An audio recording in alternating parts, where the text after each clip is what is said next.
భగవద్గీత 18 అధ్యాయములు, 701 శ్లోకములు. వాటి యొక్క తాత్పర్యమే ఈ సంపూర్ణ భగవద్గీత. శ్రీమద్ భగవద్గీత మొదటి అధ్యాయము అర్జున విషాద యోగము. ధృతరాష్ట్రుడు ఈ విధంగా పలికాడు: ఓ సంజయ, యుద్ధ సన్నద్ధులై ధర్మక్షేత్రమైన కురుక్షేత్రమునకు చేరియున్నటువంటి నా కుమారులను పాండుపుత్రులను ఏమి చేస్తున్నారు? సంజయుడి విధంగా పలికాడు. ఆ సమయమున రాజైన దుర్యోధనుడు వ్యూహరచనతో సమరమునకు మోహరించున్నటువంటి పాండవ సైన్యమును చూచి ద్రోణాచార్యుని కడకేగి ఇట్లు పలికెను: ఓ ఆచార్య, బుద్ధిమంతుడైన మీ శిష్యుడను ద్రుపదపుత్రుడైనటువంటి దృష్టద్యుమ్నునిచే వ్యూహాత్మముగా నిలపబడినటువంటి పాండవుల ఈ మహాసైన్యమును చూడుడు.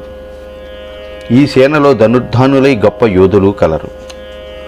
వారిలో సాత్యకి, విరాటుడు, మహారథి అయినటువంటి ద్రుపద మహారాజు, దృష్టకేతువు, చేకితానుడు, వీరుడైనటువంటి కాశీరాజు, పురుజిత్తు, కుంతిభోజుడు, నరశ్రేష్ఠుడైనటువంటి శైబ్యుడు, పరాక్రమవంతుడైనటువంటి యుధామన్యుడు, వీరుడైన ఉత్తమౌజుడు, సుభద్రాపుత్రుడైనటువంటి అభిమన్యుడు మరియు ద్రౌపది యొక్క 5 పుత్రులను కలరు. వీరందరూ మహారథులు, శౌర్యమున భీమార్జునులకు సమానులు.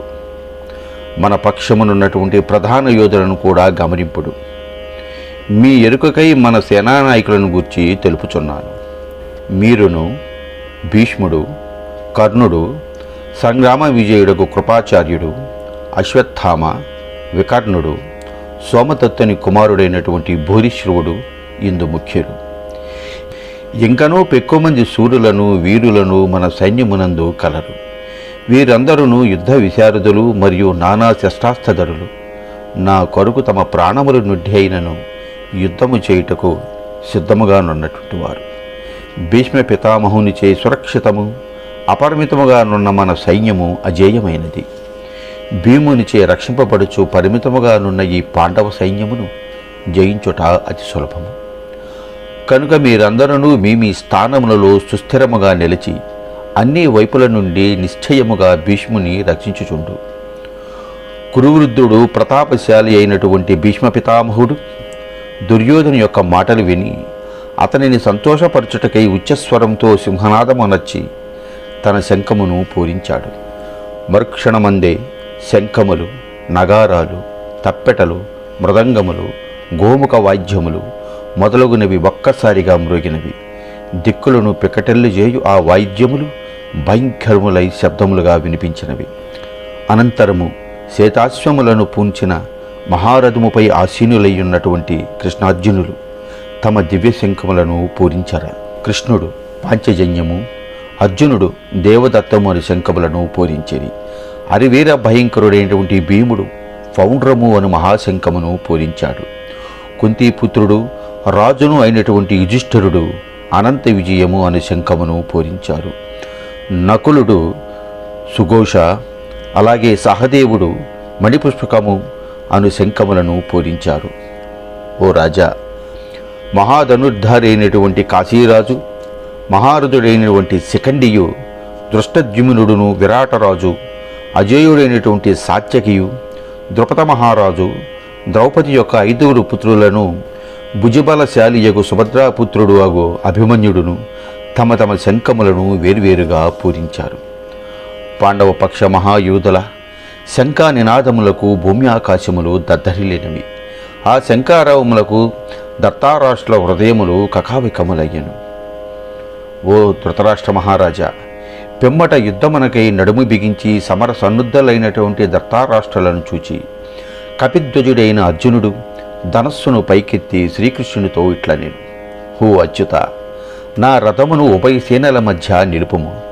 రణరంగమున యుద్ధాభిలాషులై నిలిచియున్న ప్రతిపక్ష యోధులందరినీ బాగుగా పరిశీలించినంత వరకు వారిలో ఎవరితో నేను యుద్ధము చేయవలసి ఉన్నదో గమనించినంత వరకు రథమును నిలిపియుంచుము.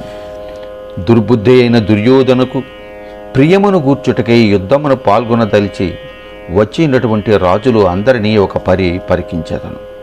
అప్పుడు సంజయుడి విధంగా పలికాడు: ఓ ధృతరాష్ట్ర, అర్జుని కోరిక మేరకు శ్రీకృష్ణుడు ఆ దివ్యరథమును భీష్మ ద్రోణులకును ఆ పక్షమనందరి మహారాజులందరికీ ఎదురుగా ఉభయసేనల మధ్య నిలపెను.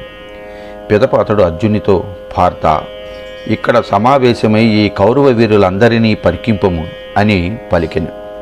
పిమ్మట పార్థుడు ఉభయసేనలందును చేరియున్నటువంటి పెదతండ్రులను, పెనతండ్రులను, తాత ముత్తాతలను, గురువులను, మేనమామలను, సోదరులను, పుత్రులను, పౌత్రులను, మిత్రులను, పిల్లనిచ్చినటువంటి మామలను, మొన్నగు ఆత్మీయులందరినీ చూచి, సమరభూమికి వచ్చి ఉన్న బంధువులను అందరినీ చూచి, కుంతీపుత్రుడైన అర్జునుడు అత్యంత కరుణాసముచితుడై శోక సంతృప్తుడై ఇట్లు పలికెను.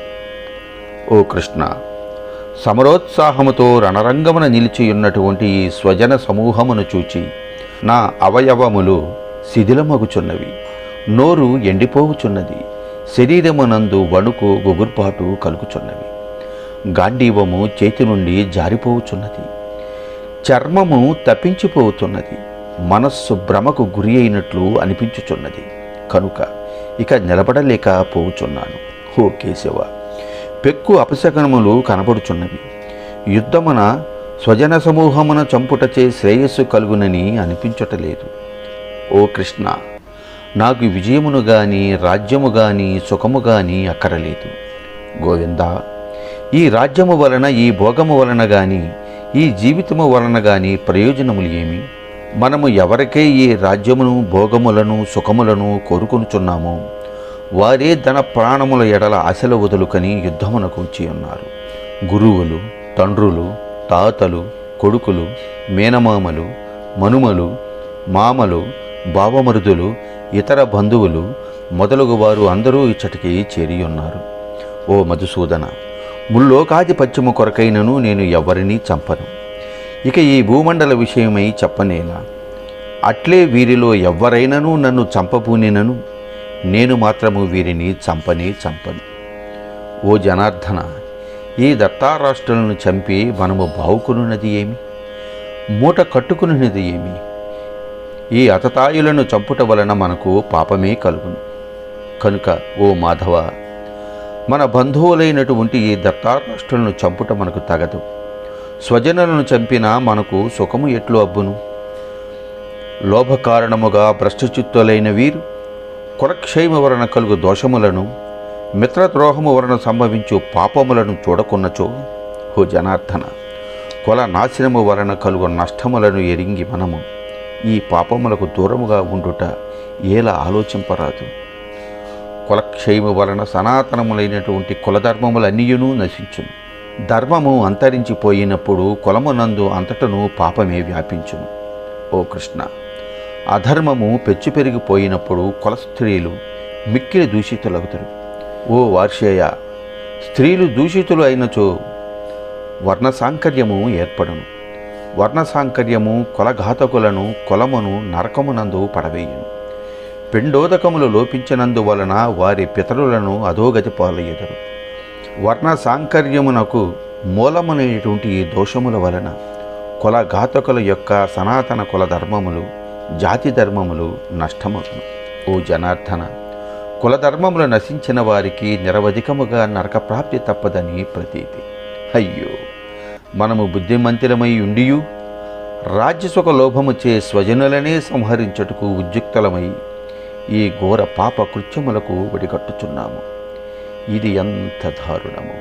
శస్త్రరహితుడని ఎదిరింపని నన్ను శస్త్రముల చేబూని దత్తారాష్ట్రుల యుద్ధమున వధించినను ఇది నాకు మిక్కిలి క్షేమకరమే యగును. అర్జునుడు ఈ విధముగా పలికి శోక సంవిఘ్న మానసుడై యుద్ధభూమి యందు ధనుర్బాణములను త్యజించి రథమును వెనక భాగమున చతికెలపడెను.